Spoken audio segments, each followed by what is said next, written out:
안녕하세요, 여러분. 소울 스토리타임에 오신 것을 환영합니다. 오늘은 여러분을 마법의 세계로 초대합니다. J.K. 롤링의 대표작 해리포터와 마법사의 돌을 함께 들어보겠습니다. 호그와트로 가는 특급 열차에 올라타세요. 지금 시작합니다. 14장. 노르웨이 리지백 노버트. 그러나 퀴럴은 그들이 생각했던 것보다 용감한 게 틀림없었다. 몇 주가 지나는 동안 퀴럴은 점점 더 창백해지고 야위는 것 같았지만 아직 무너진 것처럼 보이지는 않았다.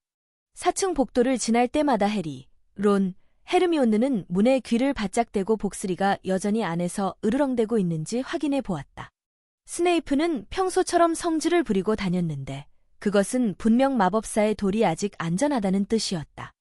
요즘 해리는 퀴럴을 지나칠 적마다 응원에 가까운 미소를 보냈고 론은 퀴럴의 말더듬는 버릇을 놀리는 사람들을 나무라기 시작했다. 반면 헤르미온느에게는 마법사의 돌 말고도 신경 쓸 것이 많았다. 그녀는 시험 공부 시간표를 그린 다음 색깔을 칠해가며 모든 필기 노트를 정리하기 시작했다. 해리와 론은 평소와 마찬가지로 신경 쓰지도 않았지만 헤르미온느는 두 사람에게 자기처럼 하라고 계속 잔소리를 했다. 헤르미온느, 시험은 아직 멀었어. 10주 뒤거든. 헤르미온느가 쏘아붙였다. 그렇게 먼 일도 아니야. 니콜라 플라멜한테 10주는 1초나 다름없을걸. 하지만 우린 600살이 아니잖냐. 론이 헤르미온느에게 상기시켜 주었다. 그건 그렇고 넌 대체 왜 시험 공부를 하는 거야? 이미 다 아는 내용이잖아. 시험 공부를 왜 하느냐고? 너 미쳤니? 이번 시험을 통과해야 2학년에 올라갈 수 있다는 거 알아? 아주 중요한 시험이라고. 지난달부터 준비했어야 했는데 내가 어떻게 됐나 봐. 안타깝게도 교수들은 헤르미온느와 같은 생각을 하는 것처럼 보였다. 교수들이 숙제를 하도 많이 내준 탓에 부활절 연휴는 크리스마스 연휴와는 비교도 할 수 없을 만큼 재미가 없었다. 용의 피를 사용하는 12가지 방법을 소리내어 외거나 지팡이 휘두르는 동작을 연습하는 헤르미온느 옆에서 휴식을 취하는 건 어려운 일이었다. 해리와 론은 투덜거리고 하품을 하면서도 그 모든 보충 과제를 끝내려고 했으며 자유시간 대부분을 헤르미온느와 함께 도서관에서 보냈다. 이건 절대로 못 외울 거야. 어느 날 오후 론은 마침내 폭발하고 말았다. 그는 기펜을 집어던지고 갈망하듯 도서관 창밖을 내다보았다. 정말이지 몇 달 만에 처음으로 맞는 화창한 날이었다. 구름 한 점 없는 하늘은 물망초처럼 파랬고 공기 중에는 여름이 다가오는 기운이 스며 있었다.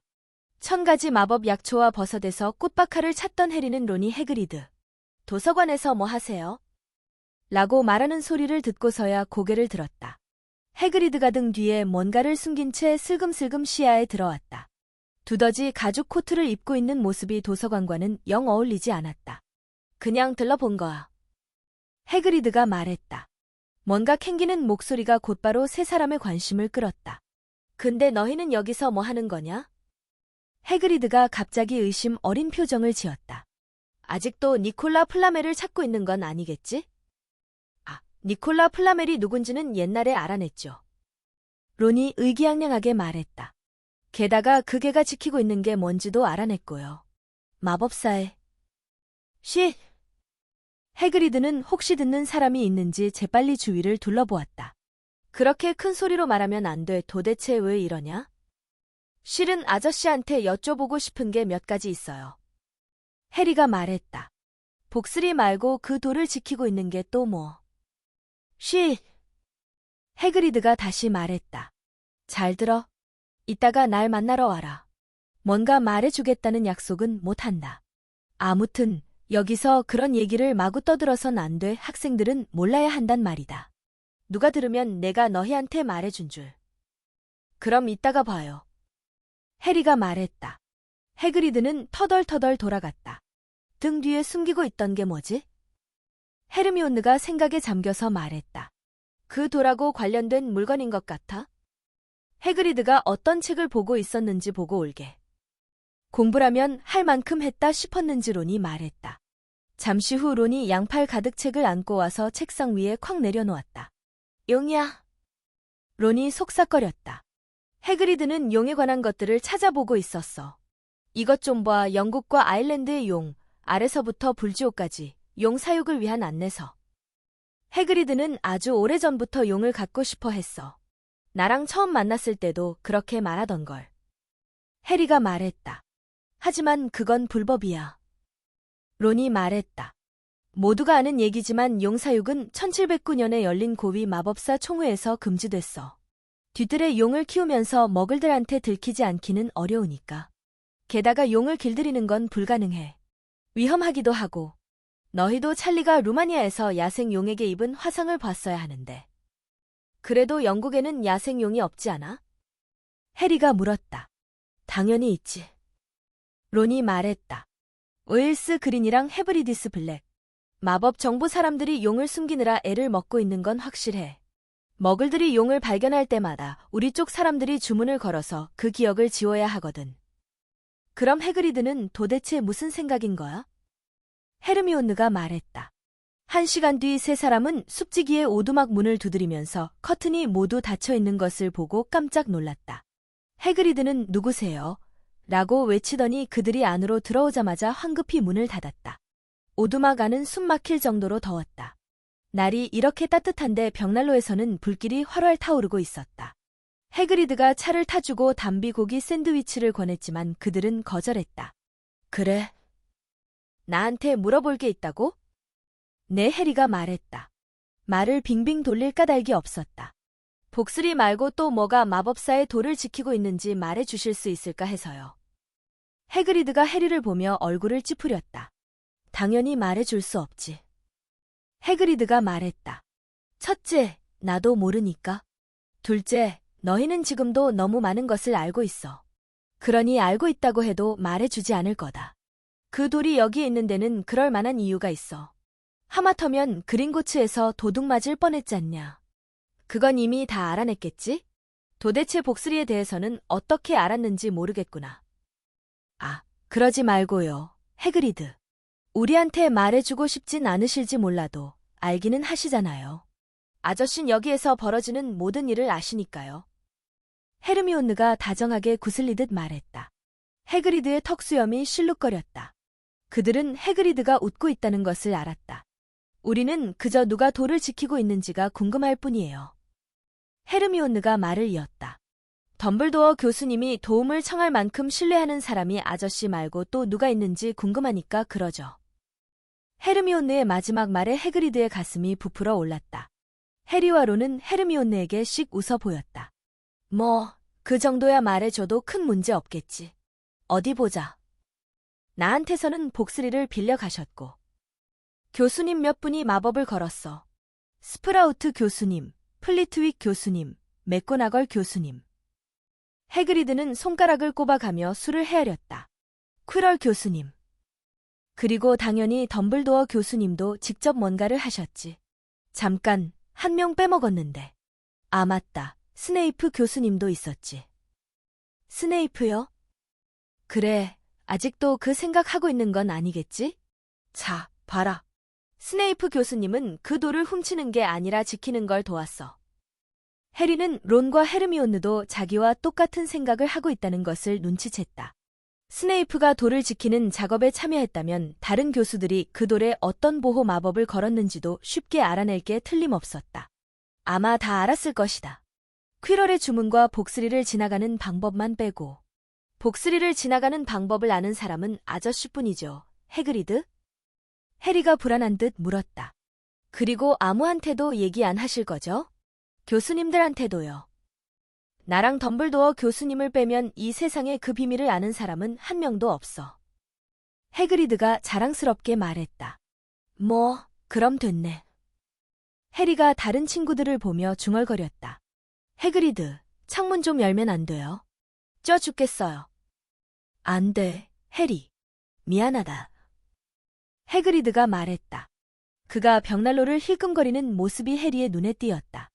해리도 그쪽을 바라보았다. 해그리드. 뭐예요, 저게? 그러나 해리는 이미 그것의 정체를 알고 있었다. 불길 한가운데 주전자 아래에 거대한 검은색 알이 놓여 있었다. 아, 해그리드가 초조하게 턱수염을 만지작거리며 말했다. 저건. 저거 어디서 났어요, 해그리드? 론이 알을 좀 더 가까이에서 들여다보려고 불 위로 몸을 숙이며 말했다. 엄청 비쌀 텐데. 내기에서 얻었어. 해그리드가 말했다.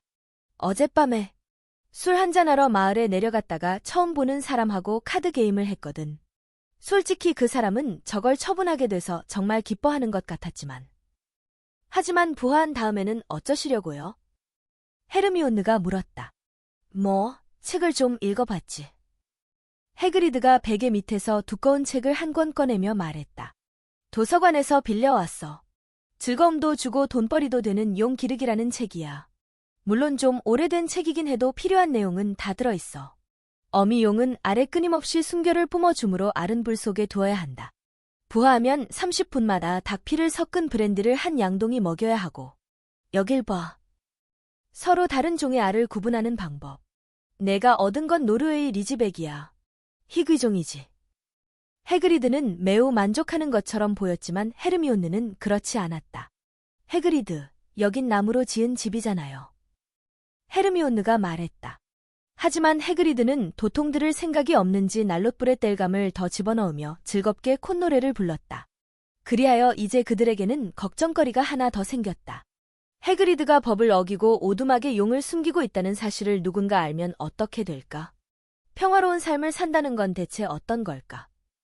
매일 저녁, 점점 늘어나는 보충 과제 속에서 허우적거리고 있을 때 론이 한숨을 쉬었다. 헤르미온느는 이제 해리와 론을 위한 시험 공부 시간표도 만들기 시작했다. 그것 때문에 둘은 돌아버릴 지경이었다. 그러던 중 어느 아침 식사 시간, 헤드위그가 해리에게 해그리드가 보낸 편지를 배달해 주었다. 해그리드는 오직 2단어만을 적어 놓았다. 부화 중. 론은 약초학 수업을 빼먹고 곧바로 오두막으로 달려가고 싶어 했다. 헤르미온느는 들은 척도 하지 않았다. 헤르미온느, 우리가 살면서 용이 부화하는 장면을 몇 번이나 보겠어? 수업이 있잖아. 혼도 날 거고. 하긴 그건 해그리드가 지금 하고 있는 일을 들켰을 때 겪을 일에 비하면 아무것도. 조용히 해. 해리가 작게 소리쳤다. 말포이가 조금 떨어진 곳에 멈춰서서 가만히 듣고 있었던 것이다. 어디까지 들었을까? 해리는 말포이의 표정이 마음에 들지 않았다. 론과 헤르미온느는 약초학 수업을 들으러 가는 내내 말다툼을 벌인 끝에 아침 쉬는 시간에 셋이서 해그리드의 오두막에 가기로 했다. 성에서 수업을 마치는 종소리가 들리자마자 세 사람은 모종삽을 던지고 황급히 교정을 가로질러 금지된 숲 쪽으로 갔다. 해그리드는 잔뜩 상기된 얼굴로 신이 나서 그들을 맞이했다. 거의 다 나왔어. 해그리드가 그들을 오두막 안으로 들여보내 주었다. 알은 탁자 위에 놓여 있었다. 금이 여러 개 쫙가 있었다. 알 속에서 뭔가가 움직였다. 딸칵딸칵하는 이상한 소리가 새어나오고 있었다. 모두 탁자 가까이 의자를 끌어당기고 숨죽인 채 그 모습을 지켜보았다. 갑자기 뭔가 긁히는 소리가 나더니 알이 쪼개졌다. 알에서 나온 아기용이 탁자 위에 털썩 주저앉았다. 딱히 귀엽다고는 할 수 없었다. 해리가 보기에는 꼭 구겨진 검은색 우산 같았다. 가시 돋친 날개는 깡마른 석탄 같은 몸에 비해 너무 컸고 긴 주둥이에는 넓은 콧구멍이 뚫려 있었으며 뭉툭한 뿔에 툭 튀어나온 눈은 오렌지색이었다. 용이 재채기를 했다. 주둥이에서 불꽃 두어 조각이 뿜어 나왔다. 아름답지 않니? 해그리드가 중얼거렸다. 그가 한 손을 뻗어 용의 머리를 가볍게 쓰다듬었다. 녀석이 날카로운 이빨을 드러내며 해그리드의 손가락을 덥석 물었다. 착하기도 하지.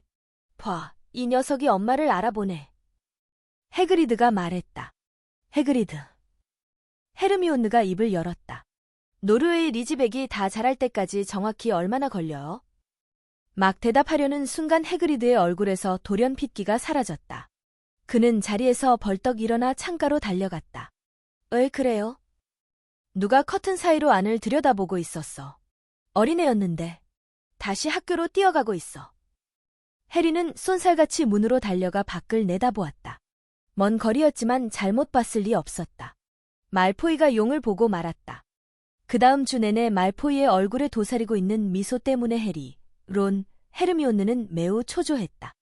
그들은 자유시간 대부분을 해그리드의 어두운 오두막에서 보내며 그를 설득하려고 애썼다.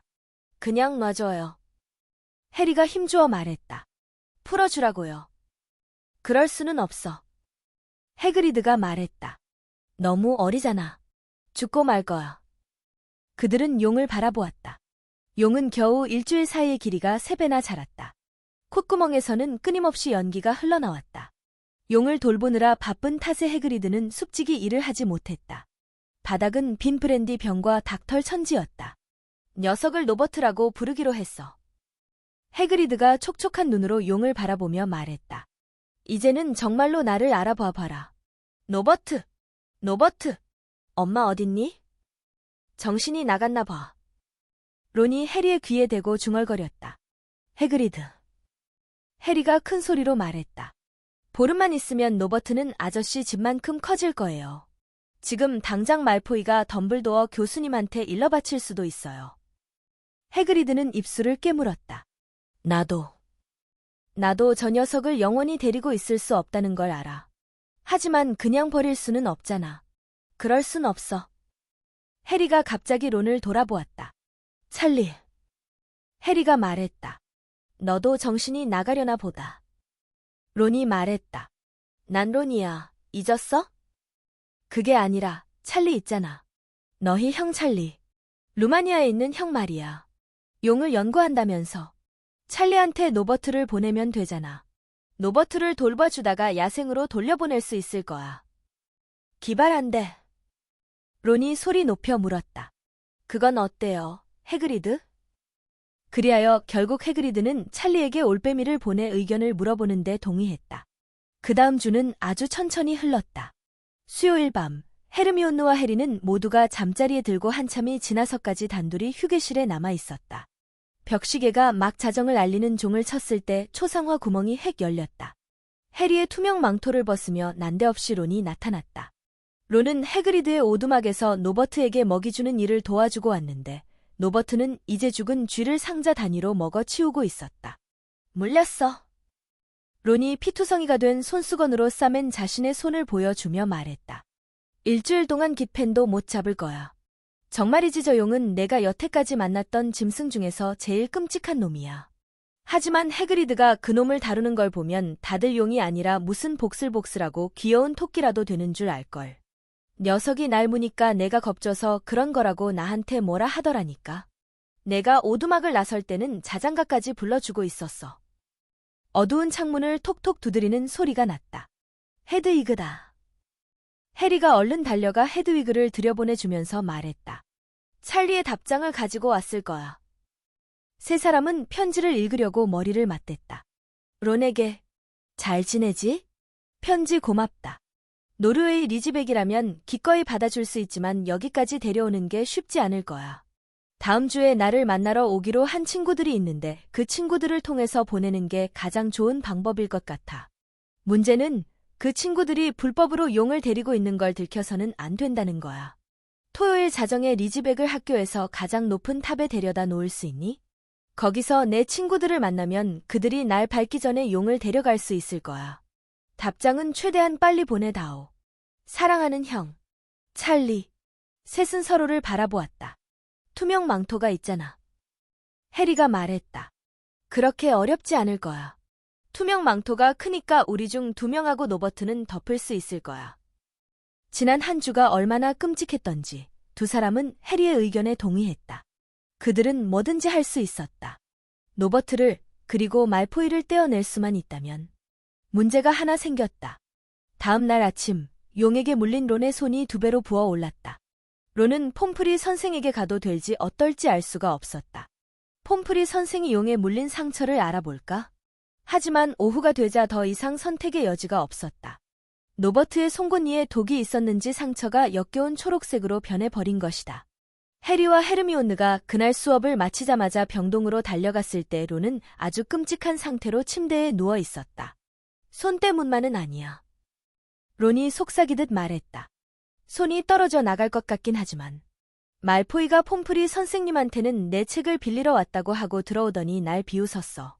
그러면서 뭐가 날 물었는지 선생님한테 일러바치겠다고 계속 협박하더라니까.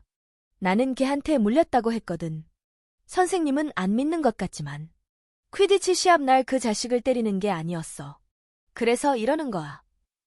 해리와 헤르미온느는 론을 진정시키려 애썼다. 토요일 자정이면 다 끝날 거야.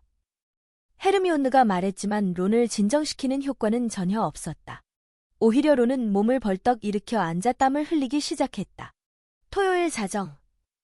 론이 잔뜩 쉰 목소리로 말했다. 안 돼, 안 돼. 방금 생각났어. 말포이가 가져간 그 책에 찰리의 편지가 들어있어. 우리가 노버트를 보내려 한다는 걸 그 자식이 알게 될 거야.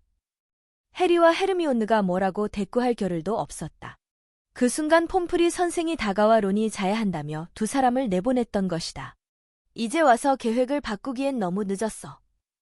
해리가 헤르미온느에게 말했다. 찰리에게 또 한 번 올빼미를 보낼 시간이 없어.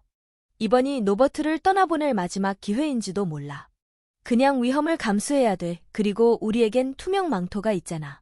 말포이도 그건 몰라. 해리와 헤르미온느는 해그리드에게 이 이야기를 전해주러 갔다가 꼬리에 붕대를 감은 채 오두막 바깥에 앉아있는 사냥개 팽을 보았다. 해그리드가 창문을 열고 두 사람에게 말했다. 들여보내줄 수 없어. 해그리드는 숨을 헐떡였다. 노버트가 지금 까다로운 시기에 접어들었거든. 그렇다고 내가 다루지 못한다는 건 아닌데. 찰리의 편지 이야기를 하자 해그리드의 두 눈에 눈물이 가득 고였다. 아니면 노버트가 방금 해그리드의 다리를 물었기 때문일지도 모른다. 으아! 괜찮아. 신발만 물었어. 그냥 노는 거야. 어쨌거나 아직 아기니까. 그 아기가 꼬리로 벽을 후려치자 창문이 다 흔들렸다. 해리와 헤르미온느는 지금 당장 토요일이 왔으면 좋겠다고 생각하면서 성으로 돌아갔다. 앞으로 해야 할 일이 그렇게 걱정되지만 않았다면 해리와 헤르미온느도 해그리드에게 노버트와 작별 인사를 해야 하는 순간이 찾아왔을 때 안쓰러운 마음이 들었을지 모른다. 날이 꽤 어둡고 흐린 데다 현관홀 벽에다가 테니스를 치고 있던 피브스가 비켜줄 때까지 기다려야 했기에 두 사람은 예정보다 조금 늦게 해그리드의 오두막에 도착했다. 해그리드는 커다란 상자에 노버트를 넣어 여행 준비를 마쳤다. 여행하면서 먹을 쥐랑 브랜디를 좀 넣어뒀어. 해그리드가 목맨 소리로 말했다. 외로워할지도 모르니까 곰인형도 하나 넣었고. 상자 안에서 뭔가 찢어지는 소리가 들렸다. 해리가 듣기에는 곰인형 머리가 뜯어지는 소리 같았다. 잘 가라, 노버트. 해그리드가 훌쩍거렸다. 그 사이 해리와 헤르미온느는 투명 망토로 상자를 덮고 자신들도 그 아래 몸을 숨겼다. 엄마는 절대 널 잊지 않을 거야. 해리와 헤르미온느는 그 상자를 어떻게 성까지 들고 왔는지 몰랐다. 노버트를 현관홀 대리석 계단 위로 끌어올리고 어두운 복도를 지나는 동안 째깍째깍 자정이 다가왔다. 또 한 번 계단을 오르고 또 오르고. 해리가 알고 있는 지름길도 한 군데 지났지만 그렇다고 일이 많이 쉬워지지는 않았다. 거의 다 왔어. 가장 높은 탑 밑 복도에 도착하자 해리가 헐떡였다. 그때 갑자기 앞에서 뭔가가 움직이는 바람에 그들은 하마터면 노버트가 들어있는 상자를 떨어뜨릴 뻔했다.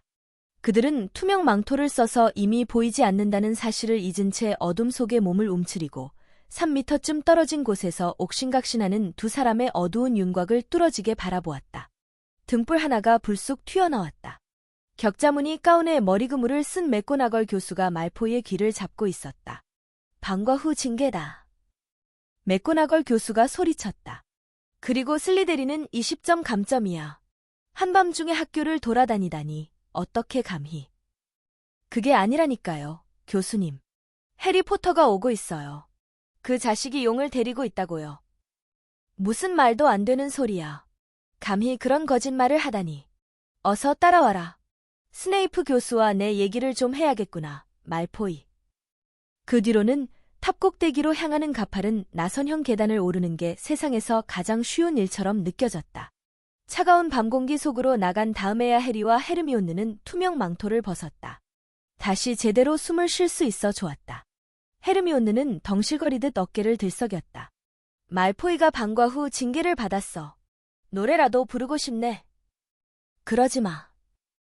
해리가 충고했다. 그들은 말포이가 맞게 된 상황에 계속 키득거리며 기다렸다. 노버트는 상자 안에서 몸부림치고 있었다. 10분쯤 지나자 빗자루 4개가 어둠 속에서 빠르게 날아왔다. 찰리의 친구들은 제법 쾌활한 사람들이었다. 그들은 해리와 헤르미온느에게 그들 사이에 노버트를 매달 수 있도록 급조한 가슴줄을 보여주었다. 모두가 힘을 합쳐 노버트를 안전하게 묶고 나자 해리와 헤르미온느는 찰리의 친구들과 악수를 나누고 그들에게 진심으로 고맙다고 인사했다. 마침내 노버트는 멀어지다가 끝내 사라졌다. 노버트가 떠난 지금 해리와 헤르미온느는 가벼워진 손만큼 가벼운 마음으로 나선형 계단을 미끄러지듯 내려왔다. 이제 용은 없고 말포이는 방과 후 징계를 받게 되었다. 무엇이 이 즐거운 기분을 망칠 수 있을까? 그 물음에 대한 답이 계단 밑에서 기다리고 있었다. 복도로 들어선 순간 어둠 속에서 돌연 필치의 얼굴이 나타났다. 이런. 필치가 속삭였다. 이거 정말 큰일인데. 투명 망토를 탑꼭대기에 놓고 온 것이다. 자, 여러분. 오늘은 J.K. 롤링의 해리포터와 마법사의 돌 14장까지 함께 들으셨습니다. 해리의 모험이 점점 흥미진진해지고 있네요. 다음 챕터에서는 어떤 일이 펼쳐질까요? 궁금하시다면 다음 이야기에서 만나요. 편안한 밤 되세요. 안녕.